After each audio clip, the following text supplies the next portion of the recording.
ಪೂಜ್ಯ ನ್ಯಾಯಮೂರ್ತಿಗಳಾಗಿರುವಂಥ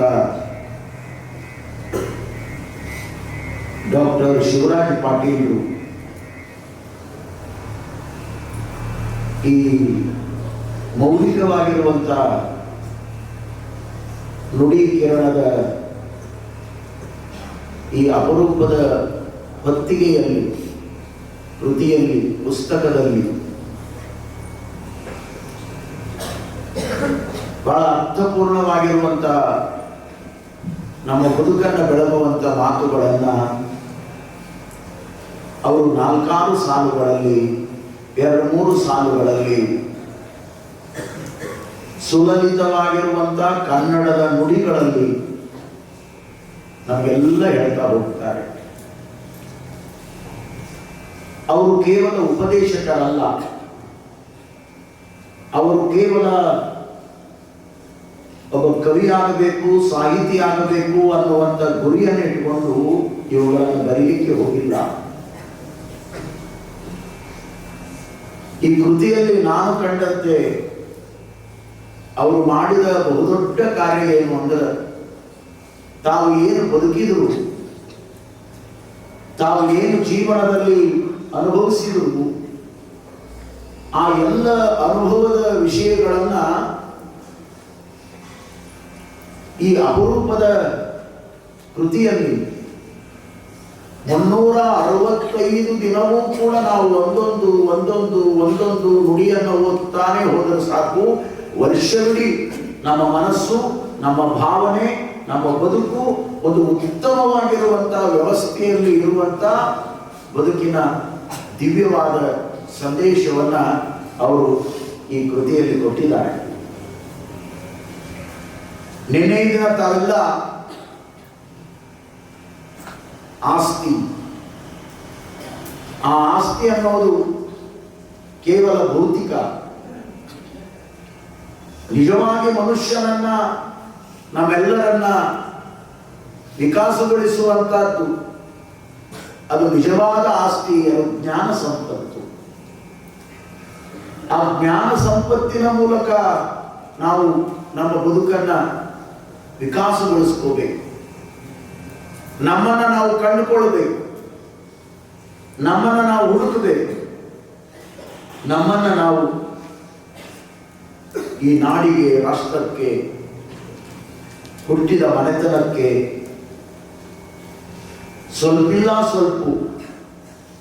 ಪ್ರಾಮಾಣಿಕತನದ ಒಂದು ನಿಜವಾದ ಮೌಲ್ಯವನ್ನು ತಂದುಕೊಡುವಂಥ ವ್ಯವಸ್ಥೆಯಲ್ಲಿ ನಮ್ಮನ್ನು ನಾವು ಬಳಸ್ಕೋಬೇಕು. ಬಹಳ ಸುಂದರವಾದ ನುಡಿಗಳನ್ನು ನಾವು ಹೇಳ್ತಾ ಹೋಗ್ತಾರೆ. ಆಧ್ಯಾತ್ಮಿಕತೆಯ ಲೇಪವಿರುವ ಮಾನವನ ಎಲ್ಲಾ ಚಟುವಟಿಕೆಗಳು ದೇವರಿಗೆ ಪ್ರಿಯವಾಗುತ್ತವೆ. 3 ಸಾಲಿನ ಈ ಸಂದೇಶ ಎಷ್ಟು ಸತ್ಯ, ಎಷ್ಟು ಅರ್ಥಪೂರ್ಣ. ಉಪದೇಶ ಯಾವಾಗಲೂ ಬೇರೆಯವರಿಗಾಗಿ ಇರಬಾರದು. ಉಪದೇಶ ಮೊದಲು ನನಗಾಗಿ ಇರಬೇಕು. ಯಾವುದೇ ಒಂದು ಮಾತನ್ನ, ಯಾವುದೇ ಒಂದು ವಿಚಾರವನ್ನ ನೀವು ಹಂಚಿಕೊಳ್ಳುವಾಗ ಆ ಮಾತಿಗೆ ತಕ್ಕಂತೆ ನಾನು ಬದುಕ್ತಾ ಇದ್ದೇನೆಯೋ ಇಲ್ಲವೋ ಅನ್ನುವಂಥ ಪ್ರಾಮಾಣಿಕತನದಿಂದ ನೀವು ಹೇಳುವ ಮಾತು ಇನ್ನೊಬ್ಬರ ಮೇಲೆ ಬಹಳ ದೊಡ್ಡ ಬದಲಾವಣೆಯನ್ನು ತರ್ತದೆ, ಪರಿವರ್ತನೆಯನ್ನು ತರ್ತದೆ. ಬಹಳ ಜನ ಹೇಳೋರಿದ್ದಾರೆ, ಬಹಳ ಜನ ಮಾತಾಡುವವರಿದ್ದಾರೆ ಈ ಜಗತ್ತಿನೊಳಗೆ. ಅದು ಪುಟ್ಟದಾಗಿರುವಂತ ಗಿಳಿಗೂ ಮಾತನ್ನ ಕಲಿಸಿದ್ರೆ ಅದು ಕೂಡ ಮಾತಾಡ್ತದೆ, ಏನು ದೊಡ್ಡ ಕೆಲಸ ಅಲ್ಲ. ನಾನು ವಿದೇಶಕ್ಕೆ ಹೋಗಿರುವಾಗ ಸಿಂಗಪುರ್ ಸಿಟಿಯಲ್ಲಿ ಒಂದು ಬರ್ಡ್ ಶೋ ಅಂತ ಮಾಡ್ತಾರೆ. ಅದೊಂದು ದೊಡ್ಡ ಶೋ. ಅದು ಆ ದೇಶಕ್ಕೆ ಬಂದವರೆಲ್ಲ ಅದನ್ನು ನೋಡ್ಲಿಕ್ಕೆ ಹೋಗ್ತಾರೆ. ಅಲ್ಲಿ ಲಕ್ಷಗಟ್ಟಲೆ ಜನಗಳು ಸೇರ್ತಾರೆ. ಅಲ್ಲೆಲ್ಲ ಬರ್ಡ್ಸ್ಗಳೇ, ಪಕ್ಷಿಗಳೇ. ಅಲ್ಲಿ ಹತ್ತಿ ಇರ್ತದೆ, ಕಾಗೆ ಇರ್ತದೆ, ನವಿಲು ಇರ್ತದೆ, ಪಾರಿವಾಳ ಇರ್ತದೆ, ಗುಬ್ಬಿಗಳು ಇರ್ತವೆ, ಲವ್ ಬರ್ಡ್ಸ್ಗಳು ಇರ್ತವೆ, ಅಲ್ಲಿ ಗಿಳಿಗಳು ಇರ್ತವೆ. ಬಹಳ ಮುದ್ದಾದ ಪಕ್ಷಿಗಳಿರ್ತವೆ. ನಾವೆಲ್ಲ ಆ ಗ್ಯಾಲರಿಯಲ್ಲಿ ಹೋಗಿ ಕೂತ ತಕ್ಷಣವೇ ಇಂಥದ್ದೇ ಒಂದು ಮೈಕಿನ ಸ್ಟ್ಯಾಂಡ್ ಅನ್ನು ತಂದು ಆ ಸೆಂಟ್ರ್ ಹಾಲ್ನಲ್ಲಿ ಇಡ್ತಾರೆ. ಇಟ್ಟ ತಕ್ಷಣವೇ ಒಂದು ಮುದ್ದಾದ ಗುಬ್ಬಿ ಬರ್ತದೆ. ಅದು ಬಂದು ನಮ್ಮ ಸುತ್ತೆಲ್ಲ ಒಂದು ಬಾರಿ ಸುತ್ತಿ ಹೋಗ್ತದೆ. ಅದಾದ ಮೇಲೆ ಒಂದು ಪಾರಿವಾಳ ಬರ್ತದೆ, ನಮ್ಮ ಸುತ್ತೆಲ್ಲ ಸುತ್ತಿ ಹೋಗ್ತದೆ. ಅವೆರಡೂ ಸುತ್ತಿ ಹೋದ ತಕ್ಷಣವೇ ಹಸಿರು ಬಣ್ಣದ ಕೆಂಪು ಮೂಗಿನ ಒಂದು ಮುದ್ದಾದ ಗಿಳಿ ಬರ್ತದೆ. ಗಿಳಿ ಬಂದು ಆ ಮೈಕ್ ಸ್ಟ್ಯಾಂಡ್ ಮೇಲೆ ಕೂತ್ಕೊಂಡು ಅದರ ಮುಂದೆ ಒಂದು ಚಿಕ್ಕದಾದ ಮೌತ್ ಪೀಸ್ ಇರ್ತದೆ, ಮೈಕು ಸಣ್ಣದು. ಅದರ ಮುಂದೆ ಬಾಯಿ ಇಟ್ಟು ವೆಲ್ಕಮ್ ವೆಲ್ಕಮ್ ವೆಲ್ಕಮ್ ಮಾಡಿಸ್ತದೆ. ಅಂದರೆ ಗಿಳಿಗೂ ಕೂಡ ನಮ್ಮನ್ನು ವೆಲ್ಕಮ್ ಮಾಡುವಷ್ಟು ಮಾತುಗಾರಿಕೆಯನ್ನು ಅದಕ್ಕೆ ಕಲಿಸಬಹುದಲ್ಲ. ಆದರೆ ನಾನು ವೆಲ್ಕಮ್ ಅಂತ ಹೇಳಿದ್ದೇನೆ ಅನ್ನುವಂಥ ಅರಿವು ಗಿಳಿಗಿರೋದಿಲ್ಲ. ಇಲ್ಲಿ ಇಷ್ಟು ಜನ ಬಂದು ಸೇರಿದ್ದಾರೆ ಅನ್ನುವಂಥ ಅರಿವು ಗಿಳಿಗಿಲ್ಲ. ಆದರೆ ನಮಗೂ ನಿಮಗೂ ಭಗವಂತ ಪರಮಾತ್ಮ ವಿಶೇಷವಾದ ಅರಿವನ್ನು ಕೊಟ್ಟಿದ್ದಾನೆ, ತಿಳುವಳಿಕೆಯನ್ನು ಕೊಟ್ಟಿದ್ದಾನೆ. ಈಗ ನಾವು ಎಲ್ಲಿ ಬಂದು ಕೂತಿದ್ದೇವೆ ಹೇಳಿ? ನಾನು ಕೇಳಲಿಲ್ಲ. ಪ್ರವಚನ ಕೇಳಲಿಕ್ಕೆ ಬಂದಿದ್ದೀರಿ, ಈಗ ಎಲ್ಲಿ ಕೂತಿದ್ದೀರಿ? ನಿನ್ನೆವರೆಗೆ ಎಲ್ಲಿ ಕೂತಿದ್ರಿ? ಯಾಕೆ ಬಂದು ಕೂತ್ರಿ? ಇದೆಲ್ಲ ಅರಿಯೋದ ನೋಡಿ, ಇದೇ ಅರಿವು, ಇದು ನಾಲೆಜ್, ಇದು ತಿಳುವಳಿಕೆ. ಈ ಅರಿವು ಉಳಿದ ಪಕ್ಷಿ ಪ್ರಾಣಿಗಳಿಗೆ ಇಲ್ಲ, ಈ ಜಗತ್ತಿನೊಳಗಿಲ್ಲ. ನಾವು ಕೆಳಗಿನ ಹಾಲ್ನಲ್ಲಿ ಕೂತಿದ್ದೇವೆ. ಇವತ್ತು ಮಳೆ ಬಂದು ತೊಂದರೆ ಆಗಿರೋದ್ರಿಂದ ಮೇಲಿನ ಹಾಲ್ನಿಂದ ನಮ್ಮ ಗುರುಗಳೆಲ್ಲ ಕೆಳಗಡೆ ಶಿಫ್ಟ್ ಮಾಡಿದ್ದಾರೆ. ಇವತ್ತು ಇಲ್ಲಿ ನಡೆದಿದೆ ಅನ್ನೋದು ನನಗೂ ಇದೆ, ನಿಮಗೂ ಇದೆ. ಇಲ್ಲಿ ಕುಂತವರಿಗೆಲ್ಲರಿಗೂ ಸಮಾನವಾಗಿದೆ. ಇಲ್ಲ ಸ್ವಾಮೀಜಿ, ನಿಮಗಷ್ಟೇ ಇರಬೇಕು, ನಮಗೇನಿಲ್ಲ, ನಾವು ಇಲ್ಲಿ ಕುಂತರು ಮ್ಯಾಲ ಕುಂತಂಗ ಆಗ್ಯದ, ಹಂಗೇನು ಅನ್ಕೊಂತೀರೇನು? ಇಲ್ಲ. ಅರಿವು ಎಲ್ಲರಿಗೂ ಸಮಾನವಾಗಿದೆ. ನನಗೂ ಇದೆ, ತಮಗೂ ಇದೆ, ಎಲ್ಲರಿಗೂ ಇದೆ. ಈ ಅರಿವಿನ ಮೂಲಕ ವ್ಯಕ್ತಿ ವಿಚಾರದಿಂದ ಮಾತಾಡಬೇಕೇ ವಿನಃ ಸುಮ್ಮನೆ ಮಾತು ಕಲಿತಿದ್ದೇನೆ ಅಂತ ತಿಳ್ಕೊಂಡು ಮಾತಾಡೋದಲ್ಲ, ಏನೇನೋ ಮಾತಾಡೋದಲ್ಲ. ಮಾತನ್ನ ಮಾತಾಡಿ ಬಳಸ್ಕೋಬೇಕಾಗ್ತದೆ. ಅದಕ್ಕಾಗಿ ಕೇವಲ ಉಪದೇಶಕ್ಕಾಗಿ ಗೌರವಾನ್ವಿತ ನ್ಯಾಯಾಧೀಶರು ಈ ಕೃತಿಯನ್ನು ಕೊಟ್ಟಿಲ್ಲ. ಅವರೊಳಗೆ ಇರುವಂತ ಅಂತಃಕರಣದ ಕಳಕಳಿ, ನಮ್ಮ ಸಮಾಜ, ನಮ್ಮ ರಾಷ್ಟ್ರ, ಮನುಷ್ಯತ್ವದ ವಿಕಾಸ ಆಗಬೇಕು, ನಮ್ಮ ಮಕ್ಕಳ ಭವಿಷ್ಯ ಅದು ಬೆಳಕಾಗಬೇಕು. ಅವರು ಎಷ್ಟು ಓದ್ತಾರೆ, ಯಾವ ಸರ್ಟಿಫಿಕೇಟ್ ಪಡ್ಕೊಳ್ತಾರೆ, ಯಾವ ಡಿಗ್ರಿ ಮುಗಿಸ್ತಾರೆ, ಅವರು ಯಾವ ಉದ್ಯೋಗವನ್ನು ಮಾಡ್ತಾರೆ, ಯಾವ ಹುದ್ದೆಯಲ್ಲಿ ಅವರು ಮೆರೀತಾರೆ, ಇದು ಬಹಳ ಮುಖ್ಯ ಅಲ್ಲ. ಇದರಾಚೆ ಒಂದು ಬದುಕಿನ ಸತ್ಯವಿದೆ. ಆ ಸತ್ಯ ಯಾವುದು ಅಂದರೆ, ನಾವು ಮನುಷ್ಯರು ಮಾನವೀಯ ಗುಣಗಳಿಂದ, ಮನುಷ್ಯತ್ವದಿಂದ ಬದುಕುವಂಥ ವ್ಯವಸ್ಥೆಯಲ್ಲಿ ನಮ್ಮನ್ನು ನಾವು ಬಳಸ್ಕೋಬೇಕು. ಅದಕ್ಕಾಗಿ ಅವರು ಈ ಸುಂದರ ಮಾತುಗಳನ್ನು ಹೇಳ್ತಾರೆ. ಆಧ್ಯಾತ್ಮಿಕತೆಯ ಲೇಪವಿರುವ ಮಾನವನ ಎಲ್ಲ ಚಟುವಟಿಕೆಗಳು ದೇವರಿಗೆ ಪ್ರಿಯವಾಗುತ್ತವೆ.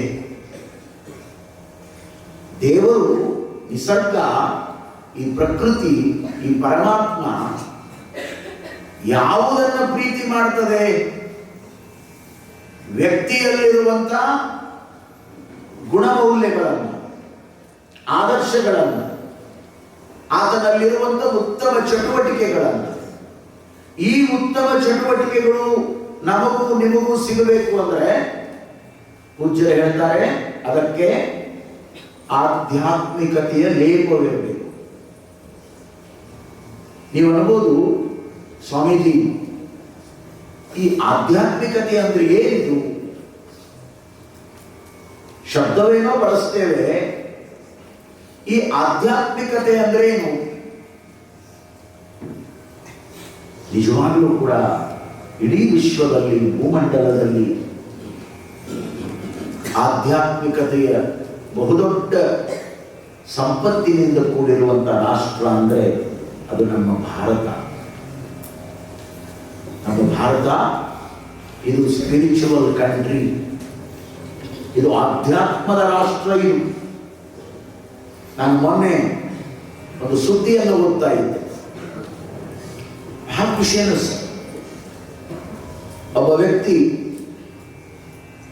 4 ವರ್ಷದ ಒಬ್ಬ ಬಾಲಕಿಯನ್ನು ಕರೀತಾನೆ. ಆ ಮಗು ಸನಿಹಕ್ಕೆ ಬಂದಾಗ ಆತ ಕೇಳಿದ, ಇದು ವಿದೇಶದಲ್ಲಿ ನಡೆದ ಘಟನೆ, ವಾಟ್ ಈಸ್ ಯುವರ್ ನೇಮ್? ಆವಾಗ ಆ ಮಗು ಹೇಳ್ತದೆ, ಮೈ ನೇಮ್ ಈಸ್ ಇಂಡಿಯಾ.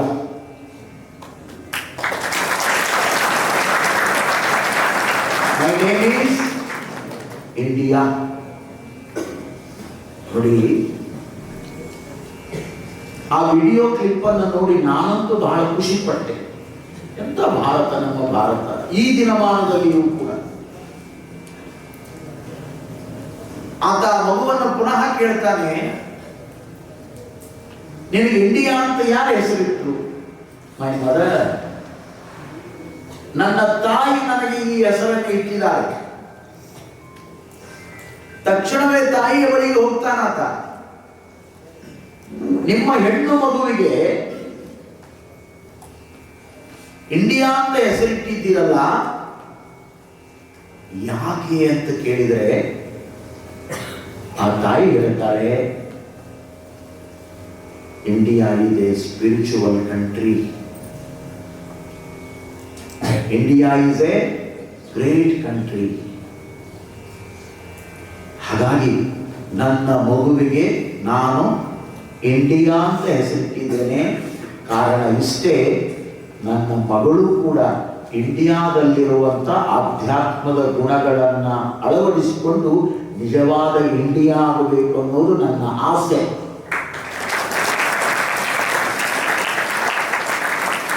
ಯಾವುದೋ ಕಟ್ಟುಕತೆಯನ್ನು ನಾನು ಹೇಳ್ತಾ ಇಲ್ಲ. ಕಳೆದ 1 ತಿಂಗಳ ಹಿಂದೆ ನಾನು ನೋಡಿರುವಂತಹ ಒಂದು ಸಂದರ್ಶನದ ತುಣುಕಿ. ಇವತ್ತಿಗೂ ಈ ದೇಶದ ಬಗ್ಗೆ ಇಷ್ಟು ದೊಡ್ಡ ಗೌರವ ಇದೆ. ನಾವು ಯಾರಾದರೂ ಬಹುಶಃ ನಮ್ಮ ಮಕ್ಕಳಿಗೆ ಇಂಡಿಯಾ ಅಂತ ಇಟ್ಟರೆ ಜನ ನಗಬಹುದು, ಹೌದಲ್ಲ? ಇದೊಂದು ಹೆಸರ ಅಂತಾರೆ. ಆದರೆ ವಿದೇಶದ ಅಮೇರಿಕಾದ ಆ ಹೆಣ್ಣು ಮಗಳಿಗೆ ಈ ದೇಶದ ಬಗ್ಗೆ ಎಂತ ಭಾವನೆ, ಎಂತ ಗೌರವ. ಸ್ವತಃ ಅವಳೇ ಹೇಳ್ತಾರೆ, ಇದು ಆಧ್ಯಾತ್ಮಿಕತೆಯ ರಾಷ್ಟ್ರ, ಇಲ್ಲಿ ಆಧ್ಯಾತ್ಮದ ಸಂಪತ್ತಿದೆ. ಬೇರೆ ಬೇರೆ ರಾಷ್ಟ್ರಗಳಲ್ಲಿ ಬೇರೆ ಬೇರೆ ವ್ಯವಸ್ಥೆಗಳಿರಬಹುದು. ಅಮೆರಿಕ ಹಾಳಾಯಿತು ಅಂದ್ರೆ ಈ ಜಗತ್ತಿನ ಸಂಪತ್ತು ಹಾಳಾದಂತೆ. ಜಪಾನ್ ಹಾಳಾಯಿತು ಅಂದ್ರೆ ಈ ಜಗತ್ತಿನ ಸಾಹಸ ಹಾಳಾದಂತೆ. ಪ್ಯಾರಿಸ್ ಹಾಳಾಯಿತು ಅಂದ್ರೆ ಈ ಜಗತ್ತಿನ ಫ್ಯಾಷನ್ ಹಾಳಾದಂತೆ. ಆದರೆ ಇಂಡಿಯಾ ಹಾಳಾಯಿತು ಅಂದ್ರೆ ಈ ಜಗತ್ತಿನ ಮಾನವೀಯ ಮೌಲ್ಯಗಳೇ ಹಾಳಾದಂತೆ. ಈ ದೇಶದ ಬಹಳ ದೊಡ್ಡ ಶಕ್ತಿ ಆಧ್ಯಾತ್ಮ. ಎಂತೆಂಥ ಸತ್ಪುರುಷರು, ಎಂತೆಂಥ ಮಹಾತ್ಮರು, ಎಂತೆಂಥ ತತ್ವಜ್ಞಾನಿಗಳು, ವಿಚಾರವಾದಿಗಳು, ಚಿಂತಕರು, ಎಷ್ಟು ಜನ ಹಳ್ಳಿ ಹಳ್ಳಿಯೊಳಗೆ ಸಿಗ್ತಾರೆ, ಗಲ್ಲಿ ಗಲ್ಲಿಯೊಳಗೆ ಸಿಗ್ತಾರೆ. ಅಷ್ಟು ಶ್ರೀಮಂತವಾಗಿರುವಂತಹ ರಾಷ್ಟ್ರ ಇದು. ಇಂತಹ ರಾಷ್ಟ್ರದ ಬಹುದೊಡ್ಡ ನ್ಯಾಯಾಧೀಶರಾಗಿ ಸೇವೆಯನ್ನು ಸಲ್ಲಿಸಿ ತಮ್ಮ ಇಡೀ ಬದುಕನ್ನ ತಾಯ್ನಾಡಿಗಾಗಿ ಸಮರ್ಪಣೆ ಮಾಡಿಕೊಂಡಿರುವಂತ ಡಾಕ್ಟರ್ ಶಿವರಾಜ್ ಪಾಟೀಲ್ ಈ ಮಾತುಗಳನ್ನು ಸುಮ್ಮನೆ ಬರೆದಿಲ್ಲ. ಆಧ್ಯಾತ್ಮಿಕತೆಯ ಲೇಪವಿರುವ ಮಾನವನ ಎಲ್ಲಾ ಚಟುವಟಿಕೆಗಳು ಅವು ನಿಜವಾಗಲೂ ಕೂಡ ದೇವರಿಗೆ ಪ್ರಿಯವಾಗ್ತವೆ. ಆಧ್ಯಾತ್ಮ ಅಂದ್ರೆ ದೇವರಿಗೆ ಪ್ರಿಯವಾಗುವ ಮಾರ್ಗದರ್ಶನವನ್ನ ಮಾಡುವ ತತ್ವಗಳಿಂದ ಕೂಡಿರುವಂತಹದ್ದೇ ಅದು ಆಧ್ಯಾತ್ಮ. ಅದರೊಟ್ಟಿಗೆ ನಾನು ಈ ರೀತಿಯಲ್ಲಿ ಅದನ್ನು ಚಿತ್ರಣ ಮಾಡ್ತೇನೆ ನೋಡಿ. ಆಧ್ಯಾತ್ಮ ಅಂದ್ರೆ ನಿಮಗೆ ಸರಳವಾಗಿ ತಿಳಿಯುವಂತಹದ್ದು ಅರಿವಿನ ಜೀವನವನ್ನ ಅರ್ಥಪೂರ್ಣವಾಗಿ ಬಳಸಿಕೊಳ್ಳುವುದೇ ಆಧ್ಯಾತ್ಮ. ಅರಿವಿನ ಜೀವನವನ್ನ ಅರ್ಥಪೂರ್ಣವಾಗಿ, ಆದರ್ಶವಾಗಿ, ಮೌಲ್ಯಯುತವಾಗಿ ಬಳಸಿಕೊಳ್ಳುವುದೇ ಅದು ಆಧ್ಯಾತ್ಮ. ಅದ್ಯ ಆತ್ಮ ಅಧ್ಯಾತ್ಮ. ನಿನ್ನೊಳಗಿರುವ ಆತ್ಮದ ಅರಿವನ್ನ ಮಾಡಿಕೊಳ್ಳುವುದು ಕೂಡ ಆಧ್ಯಾತ್ಮ. ನಾನು ಯಾವ ಉದ್ದೇಶಕ್ಕಾಗಿ ಮನುಷ್ಯ ರೂಪದಲ್ಲಿ ಜಗತ್ತಿಗೆ ಬಂದಿದ್ದೇನೆ, ಈ ಜಗತ್ತಿನಲ್ಲಿ ನಾನು ಮಾಡಬೇಕಾಗಿರುವಂತಹ ಕಾರ್ಯಗಳೇನು, ಕೆಲಸಗಳೇನು, ಕರ್ತವ್ಯಗಳೇನು, ಜವಾಬ್ದಾರಿಗಳೇನು, ನಾನು ಪ್ರಾಣಿ ಪಕ್ಷಿಗಳಿಗಿಂತ ಭಿನ್ನವೋ ಅಥವಾ ನಾನು ಅವುಗಳಂತೆ ನಾನು ಕೂಡ, ಈ ವಿವೇಚನೆ ನಮ್ಮಲ್ಲಿ ಹುಟ್ಟಬೇಕು. What is the difference between man and animal? ಪ್ರಾಣಿಗಳಿಗೂ ಮತ್ತು ಮಾನವರಿಗೂ ಇರುವಂತಹ ವ್ಯತ್ಯಾಸ ಏನು? ಇದರ ಚಿಂತನವೇ ಆಧ್ಯಾತ್ಮ. ಬಲ್ಲವರು ಹೇಳಿದ್ರು, ಎನಿಮಲ್ ಬಿಲ್ಡ್ ದ ಹೌಸ್. ಒಂದು ಪ್ರಾಣಿ, ಒಂದು ಪಕ್ಷಿ, ಖಗ, ಮೃಗ ತಮಗಾಗಿ ಒಂದು ಮನೆಯನ್ನ, ಗೂಡನ್ನು ಕಟ್ಕೊಳ್ತಾವೆ. ದೊಡ್ಡ ಕೆಲಸ ಏನಲ್ಲ. ಈ ಸೃಷ್ಟಿಯೊಳಗ ಗುಬ್ಬಿ ಅಂತ ಗುಬ್ಬಿ ಒಂದು ಗೂಡನ್ನು ಕಟ್ತದೆ. ಮನುಷ್ಯ ಭೂಮಿ ಮೇಲೆ ಮನೆ ಕಟ್ಟೋದೇನು ದೊಡ್ಡ ಸಾಧನೆ ಅಲ್ಲ. ಕಾರಣ ಪಕ್ಷಿಗಳು ಬಾನಂಗಳದ ಗಿಡಮರಗಳಲ್ಲಿ, ಎತ್ತರದಲ್ಲಿ, ಏನೂ ಆಧಾರ ಇಲ್ಲದಲ್ಲಿ ಅವು ಸುಂದರವಾದ ಗೂಡುಗಳನ್ನು ಎಣಿತಾವೆ. ಕಸಕಡ್ಡಿಯನ್ನ, ಹುಲ್ಲನ್ನು ತೆಗೆದುಕೊಂಡು ಹೋಗಿ ಸುಂದರವಾದ ಗೂಡನ್ನು ಎಣಿತಾವ. ಆ ಗೂಡು ಎಷ್ಟು ಚೆನ್ನಾಗಿರ್ತದೆ ಅಂದ್ರೆ ಅದು ಮಳೆ ಬಂದರೂ ಕೂಡ ತೊಯ್ಯೋದಿಲ್ಲ, ಅದು ಗಾಳಿ ಬೀಸಿದ್ರು ಕೂಡ ಕಳಚಿಕೊಂಡು ಕೆಳಗೆ ಬೀಳೋದಿಲ್ಲ. ಅದರೊಳಗೆ ತನ್ನ ಮೊಟ್ಟೆಗಳನ್ನಿಟ್ಟು ಮರಿಗಳನ್ನು ಮಾಡಿ ಆ ಮರಿಗಳ ಜೊತೆಯಲ್ಲಿ ಆ ಪುಟ್ಟದಾದ ಗುಬ್ಬಿ ಬಹಳ ಸಂತಸವಾಗಿರುವಂತ 2 ವರ್ಷದ ಜೀವನವನ್ನು ಕಳೆಯುತ್ತದೆ. ಬಹಳ ಸುಂದರ ಗೂಡು ಕಟ್ಟೋದು ನೋಡ್ಬೇಕು. ನಾನು ಬಿಡುವಿನ ವೇಳೆಯಲ್ಲಿ ನನ್ನ ಆಶ್ರಮದೊಳಗೆ ಮಾರ್ನಿಂಗ್ ವಾಕ್ ಮಾಡುವಾಗ ಅದನ್ನೆಲ್ಲ ನೋಡ್ತಿರ್ತೇನೆ. ನಮ್ಮ ಆಶ್ರಮದಲ್ಲಿ 100 ಗಿಡಗಳನ್ನು ಬೆಳೆಸಿದ್ದೇವೆ. ಅಲ್ಲಿ ಪಕ್ಷಿಗಳು ನೋಡ್ಬೇಕು. ಬೆಳಗಿನ ಜಾವದ ದೇವರ ಗಾನವನ್ನು ಹಾಡುವಂತ ಸುಪ್ರಭಾತ ನಿಸರ್ಗದೊಳಗೆ ಅವುಗಳ ಕಲರವ, ಅವುಗಳ ಸ್ವರ, ಅವುಗಳ ಕೂಗು ಎಷ್ಟು ಹಿತ ಅನ್ನಿಸ್ತದೆ. ಅವು ಎಡೆಯಾಗಿ ಕಡ್ಡಿಗಳನ್ನ, ಹುಲ್ಲನ್ನ ತಂದು ಎಣಿತಾವೆ.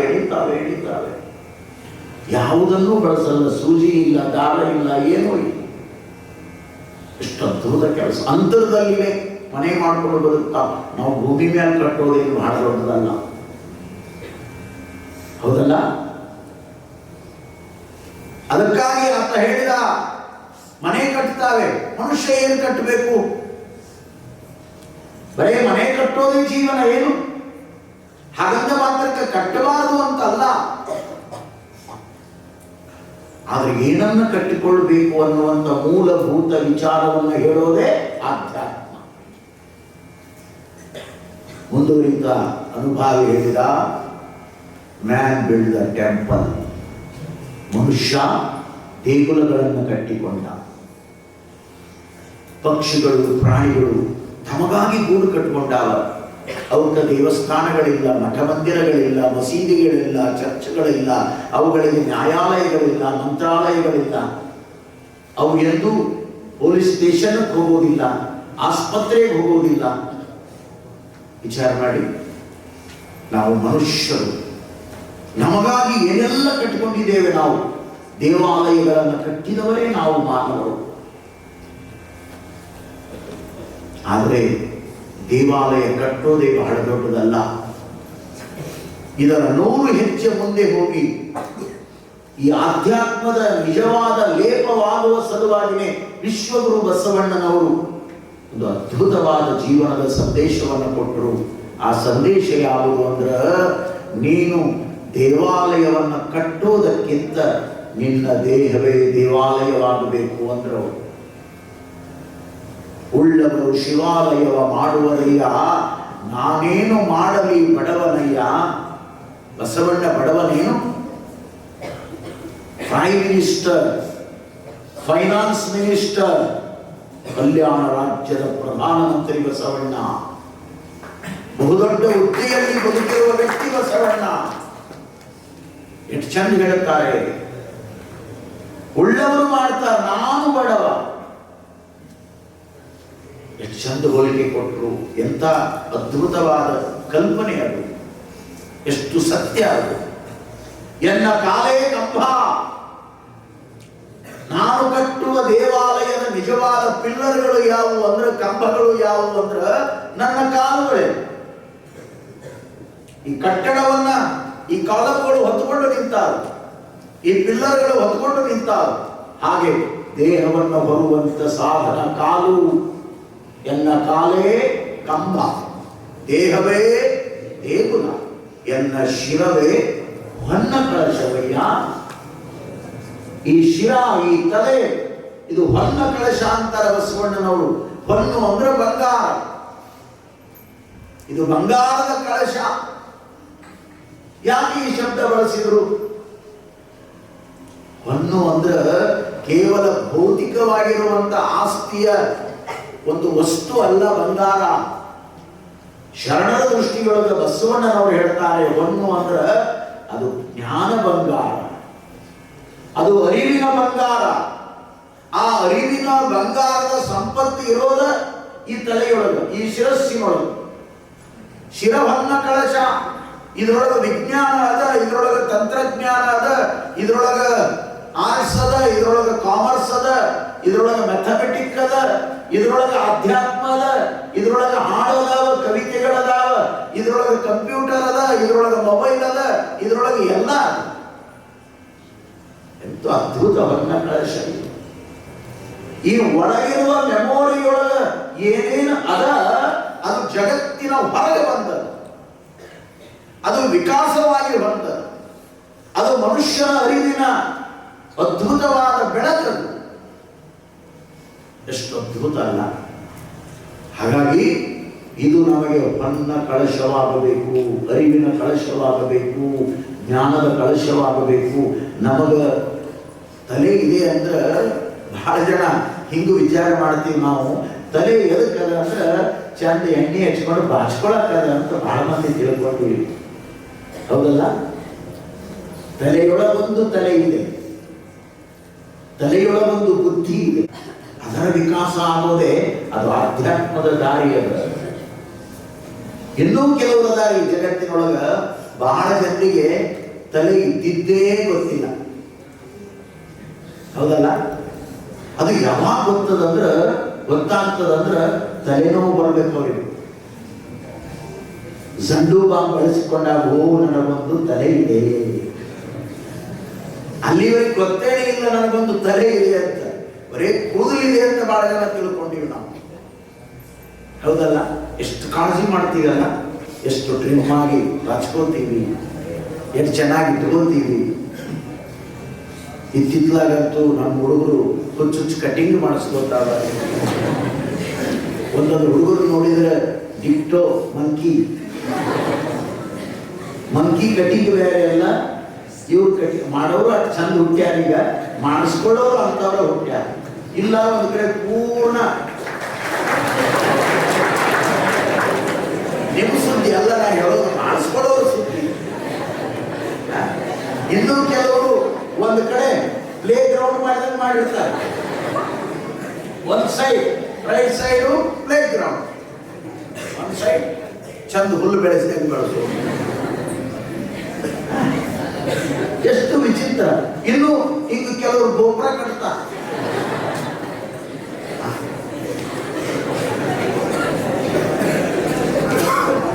ಕೂದಲು ಬೆಳೆಸೋದೇ ದೊಡ್ಡ ಸಾಧನೆ ಅಲ್ಲ. ಕರಡಿ ಮೈ ಮೇಲೂ ಕೂದಲು ಇರ್ತಾವ, ಏನ್ ದೊಡ್ಡ ಕೆಲಸ? ಹೌದಲ್ಲ? ಕೂದಲ ಬೆಳೆಸೋದೇ ದೊಡ್ಡ ಸಾಧನೆ ಅಲ್ಲ, ಒಳ ಒಳಗಿರುವ ನಿನ್ನ ಅರಿವಿನ ಮಿದುಳನ್ನು ಬಳಸಿಕೊಂಡು ನೀನು ವಿಕಾಸ ಆಗು. ಅದು ನಿನ್ನ ಬದುಕಿನ ನಿಜವಾದ ಸಾಧನೆ. ನಮ್ಮ ಹುಡುಗರು ಬಹಳ ಮಜಾ. ನಿಮಗಿಂತ ಹಳ್ಳಿಯಾಗಿದ್ದು ಬಹಳ ದಾರಿ ತಪ್ಪಾಗಿ ದನ ಕಾಯ ಹೋಗಾನೋ ಸಹಿತ ವಿಚಿತ್ರ ಕಟಿಂಗ್ ಮಾಡಿಸ್ಕೋತಾನೆ. ಅದು ಕಿವಿಯಾಗ ಇನ್ನೊಂದು ಹಾಕೊಳ್ಳೋ ಬಂದಾವಿ. ಅವು ಏನಂತೀರಿ? ನೋಡ್ರಿ, ಇವೆಲ್ಲ ಎಷ್ಟು ತಿಳುವಳಿಕೆ ಅದ ನಿಮಗ. ಏನು ಹಾಕೋತಾರೆ? ಏನವರ ಹೊರಗಿನಿಂದ ನೀನು ಶೃಂಗಾರಗೊಳ್ಳುವುದು ಬಹಳ ಮುಖ್ಯ ಅಲ್ಲ. ನೀನು ಅರಿವಿನಿಂದ ಶೃಂಗಾರ ಆಗಬೇಕು. ಜ್ಞಾನವೇ ನಿನ್ನ ನಿಜವಾದ ಸಂಪತ್ತಾಗಬೇಕು. ಹಾಗಾಗಿ ಪೂಜ್ಯರು ಈ ಮಾತನ್ನು ಹೇಳಿದರು, ಆಧ್ಯಾತ್ಮಿಕತೆಯ ಲೇಪನ ಇರಬೇಕು ಜೀವನಕ್ಕೆ. ಅದರ ಮೂಲಕ ನೀನು ವಿಕಾಸ ಆಗಬೇಕು. ಮಾನವನ ಎಲ್ಲಾ ಚಟುವಟಿಕೆಗಳ ಶಕ್ತಿಯ ಕೇಂದ್ರ ಅದು ಆಧ್ಯಾತ್ಮ. ಅದು ಆಧ್ಯಾತ್ಮ. ಬಹಳ ಜನರಿಗೆ ಇಲ್ಲವೇ ಇಲ್ಲ. ನಾವು ಇಷ್ಟು ವಿಚಿತ್ರ ಜೀವನ ಕಳೀತೀವಲ್ಲ. ಈಗ ನೋಡಿ, ಸುಮ್ಮನೆ ನಾನು ಕಾಣುವಂತ ಸಂದರ್ಭಗಳು ಹೇಳ್ತೀನಿ ನಿಮಗೆ. ಈಗಿನ ಮಕ್ಕಳಲ್ಲಿ ಆ ಮೆಮೊರಿ ಅನ್ನೋದನ್ನು ಎದಕ್ಕೆ ಉಪಯೋಗ ಮಾಡಬೇಕು ಅನ್ನುವಂತ ಕಾಮನ್ ಸೆನ್ಸ್ ಇದೆ. ಒಳಗಡೆ ನೋಡಿ, ಒಂದು ಕೋಣೆಯಲ್ಲಿ ಇರ್ತಾರೆ, ಇರುವಾಗ ಫ್ಯಾನ್ ಹಚ್ಕೊಂಡಿರ್ತಾರೆ, ಹೊರಗಡೆ ಬರುವಾಗ ಅದನ್ನು ಬಂದ್ ಮಾಡಿ ಬರಬೇಕು ಅನ್ನುವ ತಿಳುವಳಿಕೆ ಇಲ್ಲ. ಇದು ನಿಜವಾದ ನಾಲೆಜ್ ಅದ, ಜವಾಬ್ದಾರಿ ಅದ. ಆ ಸಂಸ್ಥೆಗೆ ಸಂಬಂಧಪಟ್ಟವರೇ ಬಂದ್ ಮಾಡಲಿ, ಅವನ ಯಾವ ಸೇವಕ ಇದ್ದಾನೆ ಅವನೇ ಬಂದು ಮಾಡಲಿ, ಹಂಗಲ್ಲ. ಪ್ರತಿಯೊಬ್ಬರ ಹೊಣೆ ಇದೆ, ಪ್ರತಿಯೊಬ್ಬರ ಜವಾಬ್ದಾರಿ ಇದೆ. ಎಲ್ಲಿ ನೀರು ವೇಸ್ಟ್ ಹೋಗ್ತಿರ್ತದ ಅದನ್ನ ಉಳಿಸುವ ಪ್ರಯತ್ನ ಮಾಡಬೇಕು. ಎಲ್ಲಿ ವೇಸ್ಟ್ ಕರೆಂಟ್ ಸುಡ್ತಿರ್ತದ ಅದನ್ನು ಉಳಿಸುವ ಪ್ರಯತ್ನ ಮಾಡಬೇಕು. ಇದು ನಿಜವಾದ ಅರಿವಿನ ಲಕ್ಷಣ. ನಾನು ಎಲ್ಲಿಯಾದರೂ ಕಾರಿನಲ್ಲಿ ಹೋಗುವಾಗ ಕೆಲವು ಕಡೆ ನಲ್ಲಿಗಳನ್ನು ಹಾಗೆ ಬಿಟ್ಟುಬಿಟ್ಟಿರ್ತಾರೆ. ರಸ್ತೆಯಲ್ಲಿ ಹೋಗುವಾಗ ನಾನು ಕಂಡಾಗ ಎಷ್ಟೋ ಬಾರಿ ನಮ್ಮ ವೆಹಿಕಲ್ ಅನ್ನು ನಿಲ್ಲಿಸಿ ಕೆಳಗಿಳಿದು ಆ ನಲ್ಲಿಯನ್ನು ಬಂದ್ ಮಾಡಿ ಹೋದಂತ ಉದಾಹರಣೆಗಳು ನಾವು. ಎಲ್ಲರೂ ಜವಾಬ್ದಾರಿ ಇದೆ. ನಾವು ಎಲ್ಲೇ ಇರಲಿ, ನಮ್ಮ ಮನೆಯಲ್ಲಿ ಇರಲಿ, ಇನ್ನೊಬ್ಬರ ಮನೆಗೆ ಹೋಗಲಿ, ಅಥವಾ ಯಾವುದೋ ಒಂದು ಹಾಸ್ಟೆಲ್ನಲ್ಲಿ ಇರಲಿ, ಸಂಸ್ಥೆಯಲ್ಲಿ ಇರಲಿ, ಅಲ್ಲಿ ಇರುವುದನ ಅದರ ಜವಾಬ್ದಾರಿ ಹೊಣೆಗಾರಿಕೆ ನಮ್ಮದು ಇರ್ತದೆ. ನಾವು ಪ್ರತಿಯೊಂದನ್ನು ಗಮನಿಸಬೇಕು. ರಸ್ತೆಯೊಳಗೆ ಓಡಾಡ್ತಿರ್ತಾರೆ, ಅಲ್ಲಿ ಏನೋ ಒಂದು ಬಿದ್ದಿರ್ತದೆ, ಅದನ್ನು ನೋಡ್ತಾನೆ ಹೋಗೋದು, ಹಾಗೆ ಅದನ್ನು ತುಳಿತಾನೆ ಹೋಗೋದು. ಇಲ್ಲೊಂದು ವೇಸ್ಟ್ ಪೇಪರ್ ಬಿದ್ದದ, ಇದು ಇಲ್ಲಿ ಅಸಹ್ಯ ಕಾಣ್ತದೆ, ಇದನ್ನು ತೆಗೆದು ಹಾಕಬೇಕು ಅನ್ನುವಂಥ ಸಾಮಾನ್ಯವಾದ ತಿಳುವಳಿಕೆಯೂ ಬಹಳ ಜನ ವಿದ್ಯಾವಂತರಿಗೆ ಇಲ್ಲ ಇವತ್ತು. ಅದನ್ನು ತೆಗೆದು ಹಾಕಿದ್ರೆ ಎಷ್ಟು ಒಳ್ಳೆಯ ಕಾರ್ಯ ಆಗ್ತದಂದ್ರೆ, ಆ ಸ್ಥಳ ಸ್ವಚ್ಛವಾಗಿ ಕಾಣ್ತದೆ, ಅದು ಚಂದಾಗಿ ಕಾಣ್ತದೆ. ಹಿಂಗ ತೆಗೆಯೋದದ, ಹಿಂಗ ಹಾಕೋದದ, ಏನು ದೊಡ್ಡ ಕೆಲಸ ಇಲ್ಲ, ಒಂದು ಸೆಕೆಂಡಿನ ಕೆಲಸ. ಎಷ್ಟು ನಿಮ್ಮಲ್ಲಿ ಪ್ರಾಮಾಣಿಕತನದ ಪ್ರಯತ್ನಕ್ಕೆ ನಿಮ್ಮನ್ನ ಪ್ರೇರೇಪಣೆ ಮಾಡ್ತದಂದ್ರೆ ನೀವು ಅದನ್ನು ಮಾಡಬೇಕು.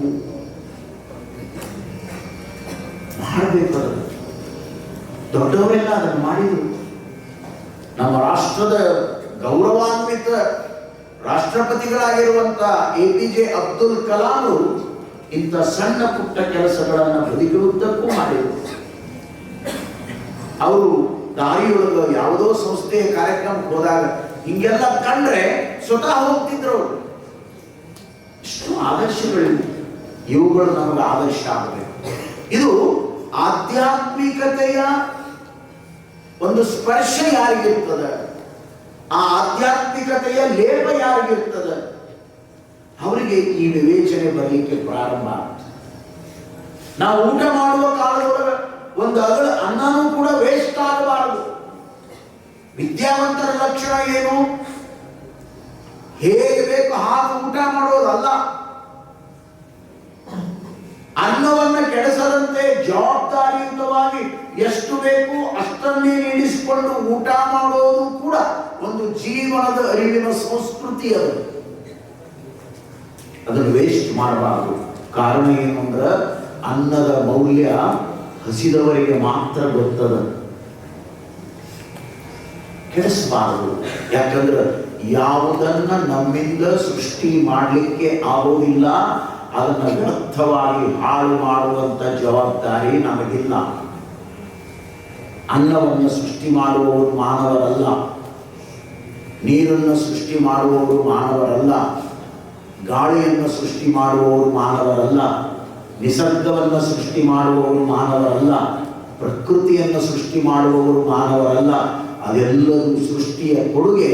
ಸೃಷ್ಟಿಗೆ ಅಪಚಾರವಾಗದಂತೆ ನಡೆದುಕೊಳ್ಳುವುದು ಕೂಡ ಒಂದು ಅದ್ಭುತವಾದ ಅರಿವು, ಒಂದು ಅದ್ಭುತವಾದ ಜ್ಞಾನ. ನಿಮ್ಮ ಜೀವನದೊಳಗೆ ಇವುಗಳನ್ನ ಸಹಜವಾಗಿ ನೀವು ಬಳಸ್ಕೊಳ್ತಾ ಹೋಗಿಬಿಡ್ರಿ, ನೀವು ಬಹಳ ಎತ್ತರಕ್ಕೆ ಹೋಗ್ತೀರಿ. ನಿಮ್ಮ ಬದುಕಿನೊಳಗೆ ಸಣ್ಣ ಪುಟ್ಟ ಕೆಲಸಗಳು, ಸಣ್ಣ ಸಣ್ಣ ವಿಚಾರಗಳು. ನಿಮ್ಮ ಮನೆಯೊಳಗೆ ಇರ್ತಾನೆ, ಏನಾದರೂ ಅಲ್ಲಿ ಒಂದು ಸಂದರ್ಭ ಕಾಣ್ತಿತ್ತು ಅಂದ್ರೆ ಅದನ್ನು ಸರಿಯಾಗಿ ಇಡುವಂತ ಚಟುವಟಿಕೆ ನೀವು ಮಾಡಿದರೆ ನಿಮ್ಮನ್ನು ನೋಡಿ ಚಿಕ್ಕವರು ಕಲಿತಾರೆ. ಒಂದು ಮನೆ ಹಸನಾಗಿ ಇರ್ತದೆ. ಯಾರ ಮನಸ್ಸು ಹಸನಾಗಿ ಇರ್ತದಲ್ಲ ಆ ಮನಸ್ಸಿನ ಮೂಲಕ ಹಸನಾದ ಕೆಲಸಗಳು ನಡೀತಾವೆ, ಶಿಸ್ತಾಗಿ ನಡೀತಾವೆ. ಅದಕ್ಕಾಗಿ ಇದು ವನ್ನ ಕಳಶ ಅಂದರು ಬಸವಣ್ಣನವರು. ಇದು ಅರಿವಿನ ಜ್ಞಾನದ ಬಂಗಾರದ ಕಳಶ. ಬಂಗಾರಕ್ಕೆ ಕಬ್ಬಿಣಕ್ಕೆ ತುಕ್ಕಿಡಿತದ, ಜಂಗ್ ಹಿಡಿತದ, ಬಂಗಾರಕ್ಕೆ ಹಿಡಿಯೋದಿಲ್ಲ. ಅದಕ್ಕೆ ಜಂಗ್ ಹತ್ತಬಾರದು. ನಿಮ್ಮ ಅರಿವಿಗೆ ಜಂಗ್ ಹತ್ತಬಾರದು. ನಿಮ್ಮ ಅರಿವು ಜಡ ಆಗಬಾರದು. ನಿಮ್ಮ ಅರಿವು ಬಂಗಾರದಂತೆ ಬೆಲೆಯುಳ್ಳ ಅಪರೂಪದ ಅರಿವಾಗಬೇಕು, ಬೆಳಕಾಗಬೇಕು. ಅದಕ್ಕಾಗಿಯೇ ಪೂಜ್ಯರು ಈ ಮಾತುಗಳನ್ನು ಹೇಳಿದರು. ನಾನು ಒಂದು ಸಂದರ್ಭವನ್ನು ಓದಿದ್ದೆ. ಒಂದು ದೊಡ್ಡ ಆಫೀಸಿನಲ್ಲಿ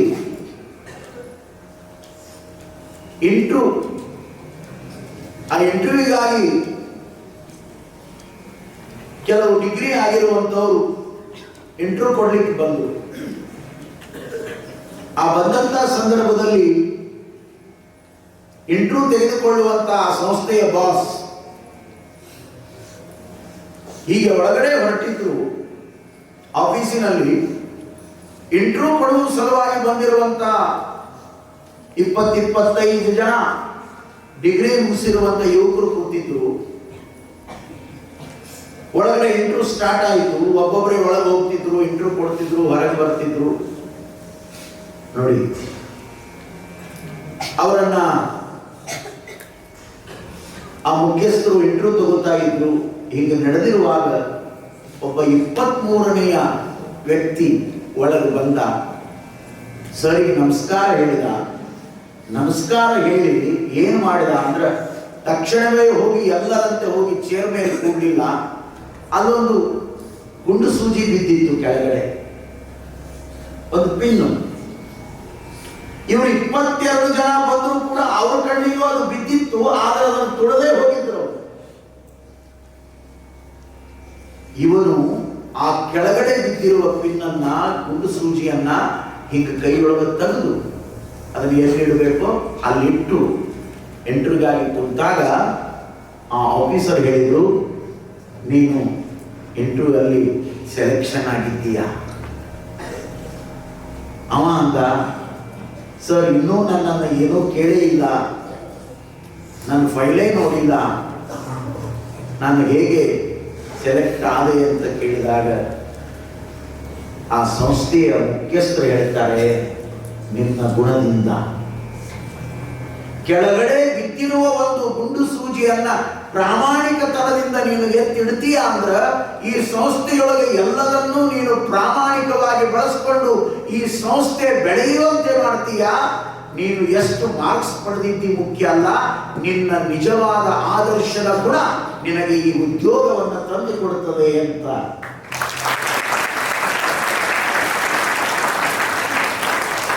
ಆ ಸಂಸ್ಥೆಯ ಮುಖ್ಯಸ್ಥರು ಹೇಳಿದರು. ಹಾಗಾಗಿ ನಾವು ಇವತ್ತು ವಿಚಾರ ಮಾಡಬೇಕು. ಬಹಳ ದೊಡ್ಡ ಜವಾಬ್ದಾರಿ ಇದೆ ನಮ್ಮ ಬದುಕಿನಲ್ಲಿ. ನಾವು ಕೇವಲ ಯಾಂತ್ರಿಕವಾಗಿ ಓದೋದಾಗಲಿ ಬರೆಯೋದಾಗಲಿ, ಪರೀಕ್ಷೆ ಸಲುವಾಗಿ ಕೇವಲ ತಯಾರಿ ಮಾಡಿಕೊಳ್ಳೋದಾಗಲಿ, ಇದೆಲ್ಲ ಒಂದು ಕಡೆ ಆದರೆ ಇಡೀ ಬದುಕಿನಲ್ಲಿ ನಾವು ನಿಜವಾಗ್ಲೂ ಬಹಳ ಹ್ಯಾಪಿಯಾಗಿ ಖುಷಿಯಾಗಿ ನಮ್ಮ ಜೀವನವನ್ನು ಕಳೀಬೇಕು ಅಂದ್ರೆ ನಾವು ಆಧ್ಯಾತ್ಮದ ಲೇಪವನ್ನು ಮಾಡಿಕೊಳ್ಬೇಕು. ಬಲ್ಲಂತ ಮಹಾನುಭಾವರು ಈ ಬದುಕಿಗೆ ಬೇಕಾಗಿರುವಂತಹ ಜೀವನದ ಮೌಲ್ಯಗಳನ್ನ ಬೇರೆ ಬೇರೆ ಭಾಷೆಯಲ್ಲಿ, ಬೇರೆ ಬೇರೆ ವಿಚಾರಗಳಲ್ಲಿ, ಬೇರೆ ಬೇರೆ ಚಿಂತನದಲ್ಲಿ ನಮಗೇನು ಕಟ್ಟಿಕೊಟ್ಟಿದ್ದಾರೆ ಅಂತ ಆಧ್ಯಾತ್ಮದ ಲೇಪ ಇರುವಂತ ಮನಸ್ಸುಗಳಲ್ಲಿ ಇಂಥ ಅದ್ಭುತವಾದ ವಿಚಾರಗಳು ಹೊರಗೆ ಬರ್ತಾವೆ. ಅಂತ ಮಹಾನುಭಾವರು ನಮ್ಮ ಡಾಕ್ಟರ್ ಶಿವರಾಜ ಪಾಟೀಲರು. ಅದಕ್ಕಾಗಿಯೇ ಈ ಮಾತುಗಳನ್ನ ಅವರು ಬರೆದರು. ಇದು ಅರಿವು. ನೋಡಿ, ನಾವಿಲ್ಲೆಲ್ಲ ಕೂತಿದ್ದೇವಲ್ಲ, ಅರಿವು ಅಂದ್ರೆ ಜಾಗೃತ, ಎಚ್ಚರಿಕೆ. ಇಲ್ಲಿ ನಮಗೆಲ್ಲ ಎಚ್ಚರಿಕೆ ಇದೆ. ನಾವು ಜಡ ಅಲ್ಲ, ನಾವು ಗೋಡೆ ಅಲ್ಲ. ನಾವು ಗೋಡೆಯನ್ನು ಮುಟ್ಟಿದ್ರೆ ಅದು ಜಡ, ಅದಕ್ಕೆ ಗೊತ್ತಾಗೋದಿಲ್ಲ.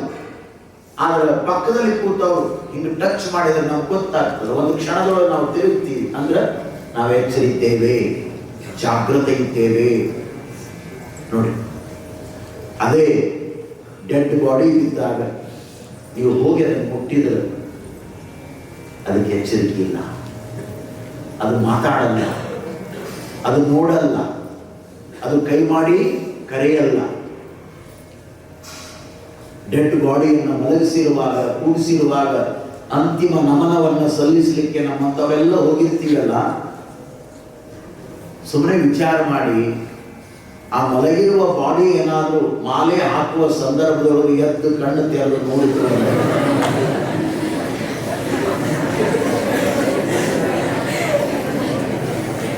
ಮಾಲೆ ಹಾಕ ಹೋದವರು ಡೆಡ್ ಬಾಡಿ ಆಗ್ತಾರೆ.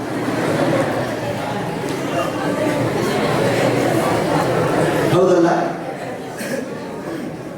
ಕಾರಣ ಏನು? ಅದಕ್ಕೆ ಡೆಡ್ ಬಾಡಿ ಅಂತೀವಿ. ಯಾಕ? ಅದರೊಳಗಿರುವ ಅರಿವು ಮರೆಯಾಗಿ ಹೋಗ್ಯಾರ. ಅರಿವು ಇರುವವರೆಗೆ ಇದಕ್ಕೆ ಬಹಳ ಬೆಲೆ ಅದ, ಗೌರವ ಅದ, ಏನೆಲ್ಲ ಅದ. ಅದಕ್ಕಾಗಿನೇ ಆಧ್ಯಾತ್ಮದ ನಿಜವಾದ ಸತ್ಯವನ್ನು ಅರಿಬೇಕು. ಆ ಲೇಪ ನಮಗಿರಬೇಕು ಅಂತ ಸಾಯಿವರು ಒತ್ತಿ ಒತ್ತಿ ಹೇಳ್ತಾ ಇರೋದು. ಅರಿವು ಅಷ್ಟು ಸೂಕ್ಷ್ಮ ಅದದು, ಜಾಗೃತ ಅದ. ನೋಡಿ, ಈ ಬಾಡಿಯೊಳಗ ಕೆಳಗಡೆ ಇರುವಂತ ಅಂಗಾಲು, ಪಾದ, ಕಾಲು, ಅಂಗಾಲು, ಅಂಗಾಲಿಗೆ ಏನಾದರೂ ಒಂದು ಸಣ್ಣ ಪುಟ್ಟ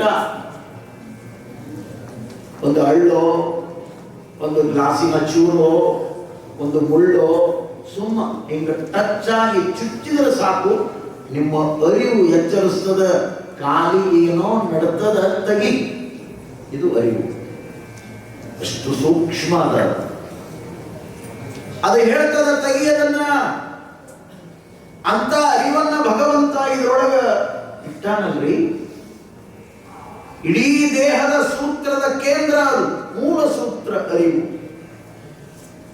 ಮನುಷ್ಯನಿಗೆ ಎಲ್ಲಿಯವರೆಗೆ ಅರಿವು ಇರ್ತದ, ಜ್ಞಾನ ಇರ್ತದ, ತಿಳುವಳಿಕೆ ಇರ್ತದ, ಎಚ್ಚರಿಕೆ ಇರ್ತದ, ಅವನನ್ನ ಮನುಷ್ಯ ಅಂತೀವಿ. ಒಳಗಿರುವ ಅರಿವು ಕೆಟ್ಟು ಹೋಗಿ ಅದು ಒಂದೇ ಕಡೆ ನಿಂತು ಬಿಟ್ರೆ ಆ ಮನುಷ್ಯನನ್ನ ಮನುಷ್ಯ ಅನ್ನೋದಿಲ್ಲ. ನಾವು ಏನಂತೀವಿ ಅಂದ್ರೆ ಹುಚ್ಚ ಅಂತ ಕರಿತೀವಿ. ಅವ ಮೆಂಟಲ್ ಆಗ್ಯಾನ್ರಿ. ಮನುಷ್ಯನೇ ಕಣ್ಣದ, ಕೈಯದ, ಕಾಲದ, ಶರೀರದ, ಬಟ್ಟೆ ಹಾಕೊಂಡಾನ, ಓಡಾಡ್ತಾನ. ಆದ್ರೂ ಅವನಿಗೇನಂತೀವಿ? ಮನುಷ್ಯ ಅನ್ನೋದಿಲ್ಲ. ಅವ ಹುಚ್ಚ, ಅವ ಮೆಂಟಲ್ ಆಗ್ಯಾನಂತೀವಿ. ಯಾಕ? ಒಳಗಿರುವ ಎಚ್ಚರ ಹೋಗ್ಯದ. ಅರಿವು ಸಾಮಾನ್ಯ ಅರಿವಾಗಿ ಉಳಿದದ. ಒಂದಕ್ಕೆ ಏನು ನಿಂತದ ಅಲ್ಲಿಗೆ ನಿಂತದದು. ಆದ್ರೆ ನಮ್ಮೊಳಗ ಆ ಅರಿವು ಜಾಗೃತವಾಗಿರುವಾಗ ನಾವು ಎಂದೂ ಕೂಡ ಹುಚ್ಚರು ಅನ್ನಿಸ್ಕೊಳ್ಳೋದಿಲ್ಲ. ಬಹಳ ಎಚ್ಚರದಾಗದಾನ್ರಿ ಅಮ್ಮ ಅಂತಾರ ನೋಡಿ. ಬಹಳ ಎಚ್ಚರದಾಗದಾನ, ತಿಳುವಳಿಕೆ ಒಳಗದಾನ, ದಾರಿ ಬಿಟ್ಟು ನಡೆಯೋದಿಲ್ಲ. ಅವನ ಮಾತು, ರೀತಿ, ನಡೆ, ನುಡಿ ಬಹಳ ಚಲೋ ಅಂದ್ರೆ ಅವ ಎಚ್ಚರದಾನಂತ, ಅವ ಅರಿವಿನೊಳಗದಾನಂತ ಅರ್ಥ.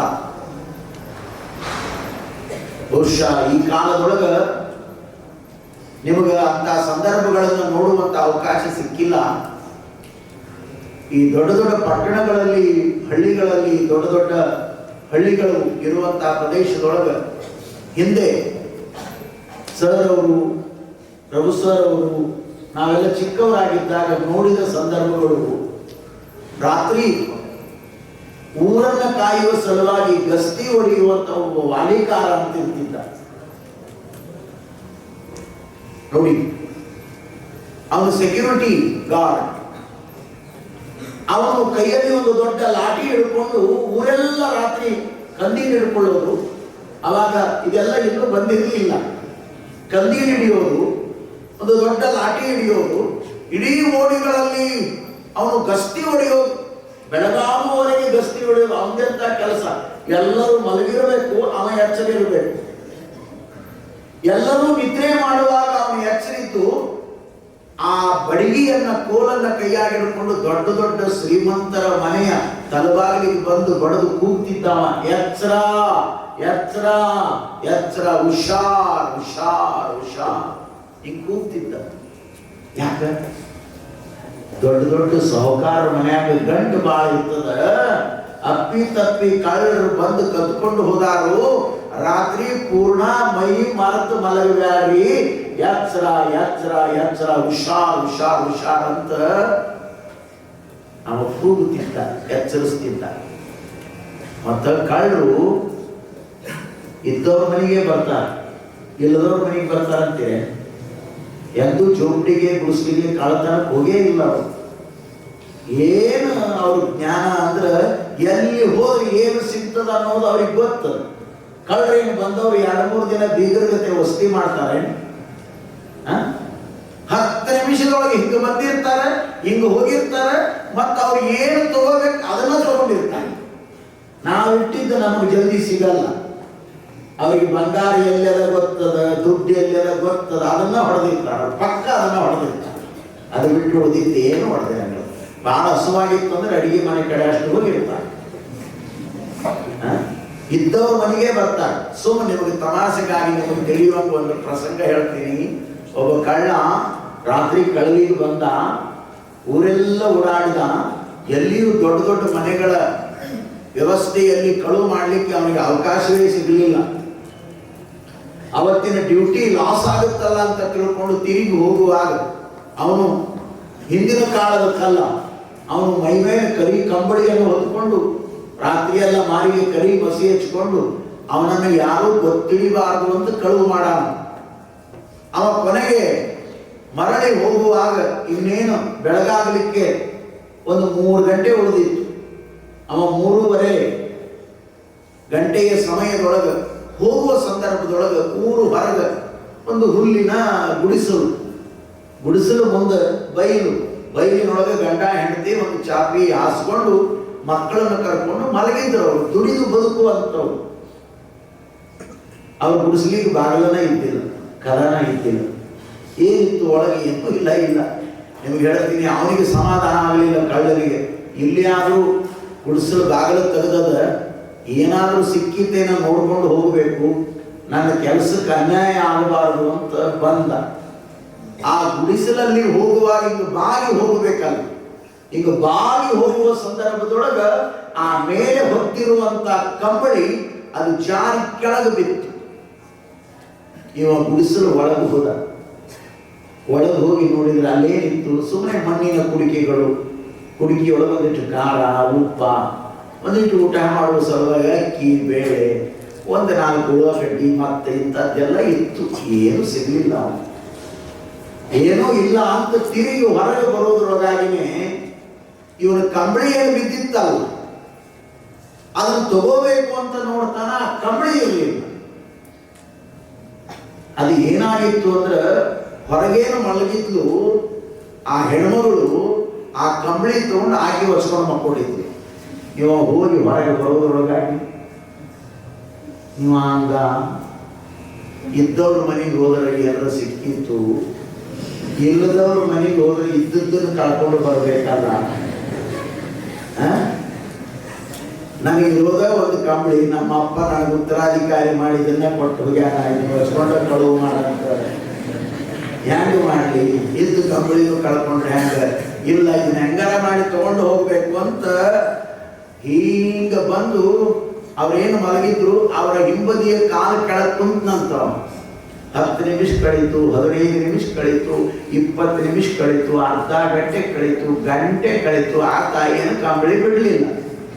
ಇವ ಅಂದ ಇನ್ನೊಂದು ಸ್ವಲ್ಪ ನಿಂತರೆ ಬೆಳಕಾಗೇ ಬಿಡ್ತದ, ಕಳ್ಳ ಅನ್ನೋದು ಗೊತ್ತಾಗ್ತದ, ಹಿಡಿದು ಬಡಿತಾರ ಅಂತ ಹೇಳ್ಕೊಂಡು ಇನ್ನು ಕಂಬಳಿಗೆ ಹೋಗ್ಲಿ ನಾನು ಮಾನ ಹೋದ್ರೆ ಸಾಕು ಅಂತ ಹೊಂಟಿದ್ದ. ಹೋಗುವಾಗ ಈ ತಾಯಿ ಎದ್ದು ಕುಂತಲಂತ, ಕುಂತ ಹೇಳಿದಂತ, ಓ ಅಣ್ಣ, ಇವತ್ತು ಕಂಬಳಿ ತಂದು ಕೊಟ್ಟಿದ್ದೀ, ನಾಳೆ ಜಮಖಾನ ತಂದು ಕೊಡು ಅಂತ ಹೇಳಿ.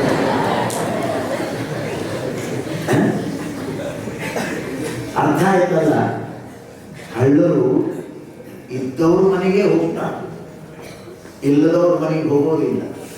ಇದ್ದವರ ಮನೆಗೆ ಬಂದು ಗಸ್ತಿ ಹೊಡೆಯುವಂತ ವಾಲಿಕಾರ ಹುಷಾರ್ ಹುಷಾರ್ ಹುಷಾರ್ ಎಚ್ಚರ ಅಂತ ಎಚ್ಚರಿಸ್ತಾನ. ಹಾಗೆ ಈ ಜಗತ್ತಿನೊಳಗ ಜ್ಞಾನದ ಸಂಪತ್ತುಳ್ಳ ನಿಜವಾದ ಸಿರಿವಂತರು ಯಾರು ಅಂದ್ರೆ ಮಾನವ ಜನ್ಮವನ್ನು ಪಡೆದು ಬಂತ ನಾವೇ ಸಿರಿವಂತರು, ನಿಜವಾದ ಸಿರಿವಂತರು. ಈ ಅರಿವಿನ ಭಾಗ್ಯ, ಈ ಜ್ಞಾನ ಸಂಪತ್ತು, ಈ ಹೊನ್ನ ಕಳಶ ಇದು ಯಾವುದೇ ಪ್ರಾಣಿ ಪಕ್ಷಿಗಳಿಗೆ ಇಲ್ಲ. ನಮ್ಮಂತವರನ್ನ ಅರಿವಿನ ಮೂಲಕ ಎಚ್ಚರಿಸುವ, ನಿಜವಾದ ಜಾಗೃತಗೊಳಿಸುವ ಶಕ್ತಿ ಯಾವುದಕ್ಕದ ಅಂದ್ರ ಅದು ಆಧ್ಯಾತ್ಮಕ್ಕದ. ಆಧ್ಯಾತ್ಮಿಕದ. ಅದಕ್ಕಾಗಿಯೇ ಪೂಜ್ಯರು ಬರೀತಾರ, ಆಧ್ಯಾತ್ಮಿಕತೆಯ ಲೇಪವಿರುವ ಮಾನವನ ಎಲ್ಲಾ ಚಟುವಟಿಕೆಗಳು, ನಮ್ಮ ಆಕ್ಷನ್ ರಿಯಾಕ್ಷನ್, ನಮ್ಮ ಚಟುವಟಿಕೆಗಳು, ನಮ್ಮ ಎಲ್ಲ ವ್ಯವಹಾರಗಳು, ನಮ್ಮ ಎಲ್ಲ ಕೆಲಸಗಳು ಕಾರ್ಯಗಳು ಅವು ದೇವರಿಗೆ ಪ್ರಿಯವಾಗುತ್ತವೆ. ಅದಕ್ಕಾಗಿ ಈ ಆಧ್ಯಾತ್ಮದ ವಿಚಾರದ ವಿವೇಚನೆಯಲ್ಲಿ ನಾವು ಆಲೋಚನೆ ಮಾಡುವುದಾದ್ರೆ ದೇವರು ನಮಗೊಂದು ಅರಿವನ್ನ ಕೊಟ್ಟಾನ. ಆ ಅರಿವನ್ನ ಬಹಳ ಎಚ್ಚರಿಕೆಯಿಂದ ಬಳಸ್ಕೋಬೇಕು. ಬಹಳ ಅಪರೂಪದ ಪ್ರಜ್ಞಾವಂತರಾಗಿ ನಾವು ಬದುಕಬೇಕು. ನಮ್ಮ ಬುದ್ಧಿ ದುರ್ಬುದ್ಧಿಗೆ ಬಳಕೆಯಾಗಬಾರದು. ನಮ್ಮ ಬುದ್ಧಿ ಸುಬುದ್ಧಿಗೆ, ಒಳ್ಳೆಯದಕ್ಕಾಗಿ ಬಳಕೆಯಾಗಬೇಕು. ಬುದ್ಧಿ ಅದು ಬುದ್ಧತ್ವವನ್ನು ತಂದು ಕೊಡಬೇಕು. ಅದನ್ನ ನಾವು ಬುದ್ಧುಗಳಾಗುವ ಸಲುವಾಗಿ ಬಳಸ್ಕೋಬಾರದು. ಬುದ್ಧು ಬೇರೆ, ಬುದ್ಧ ಬೇರೆ. ಇರುವ ಬುದ್ಧಿಯನ್ನೇ ಬಳಸ್ಕೊಂಡು, ಅರಿವನ್ನ ಬಳಸ್ಕೊಂಡು, ಬೌದ್ಧಿ ವೃಕ್ಷದ ಕೆಳಗೆ ಕೂತ್ಕೊಂಡು 2500 ವರ್ಷಗಳ ಹಿಂದೆ ಒಬ್ಬ ಯುವರಾಜನಾಗಿರುವಂತ ಸಿದ್ಧಾರ್ಥ ಇತಿಹಾಸದೊಳಗ ಬುದ್ಧದೇವನಾದ. ಇಡೀ ಮಾನವ ಜಗತ್ತಿಗೆ ಸಂದೇಶವನ್ನ ಕೊಟ್ಟ. ಈ ಜಗತ್ತು ಒಳಿತಾಗಿ ಬದುಕಬೇಕು ಅನ್ನುವಂತ ಆಶಯವನ್ನ ಕಲಿಸಿದ. ಹಾಗಾಗಿ ನಮ್ಮ ಮನಸ್ಸನ್ನ, ನಮ್ಮ ಬುದ್ಧಿಯನ್ನ, ನಮ್ಮ ಜ್ಞಾನವನ್ನ ವಿಕಾಸಗೊಳಿಸುವಂತ ಬಹಳ ದೊಡ್ಡ ಸಂಪತ್ತು ನಮ್ಮ ಚಟುವಟಿಕೆಗಳು. ದೇವರಿಗೆ ಪ್ರಿಯವಾಗುವಂತ ಬಹುದೊಡ್ಡ ಬೆಳಕನ್ನ ನೀಡುವಂತಹದ್ದು ಅದು ಆಧ್ಯಾತ್ಮಿಕತೆ. ಅಂತಹ ಆಧ್ಯಾತ್ಮಿಕತೆಯ ವ್ಯವಸ್ಥೆಯಲ್ಲಿ ನಾವು ನಮ್ಮನ್ನು ನಾವು ತೊಡಗಿಸ್ಕೊಳ್ಬೇಕು ಅಂದ್ರೆ 2-3 ಮಾತುಗಳನ್ನು ತಮ್ಮ ಗಮನಕ್ಕೆ ತರ್ತೇನೆ. ಆತ್ಮಕ್ಕೂ ಕೂಡ ಒಂದು ಹಸಿವಿದೆ, ಅದು ಹಸಿತದೆ. ಆತ್ಮಕ್ಕೆ ಯಾವ ಆಹಾರವನ್ನು ನಾವು ಕೊಡಬೇಕು ಅಂದ್ರೆ ಆಧ್ಯಾತ್ಮದೊಳಗೆ ಹೇಳಿದರು, ಆತ್ಮದ ನಿಜವಾದ ಗುಣ ಅದು ಆನಂದ. ಅದು ಆನಂದ ಪಡುತ್ತದೆ. ಅದ್ರ ಗುಣ ಬೇರೆ ಏನೂ ಇಲ್ಲ. ಮನಸ್ಸಿಗೆ ಹಲವು ಬಯಕೆಗಳು, ಅದೇನೇನೋ ಬಯಸುತ್ತದೆ ಮನಸ್ಸು. ಆಗ ಆತ್ಮಕ್ಕೆ ಇರುವುದು ಒಂದೇ ಗುಣ, ಅದು ಆನಂದದ ಗುಣ. ಅದಕ್ಕೆ ಆತ್ಮಾನಂದ ಅಂತೀವಿ ನಾವು.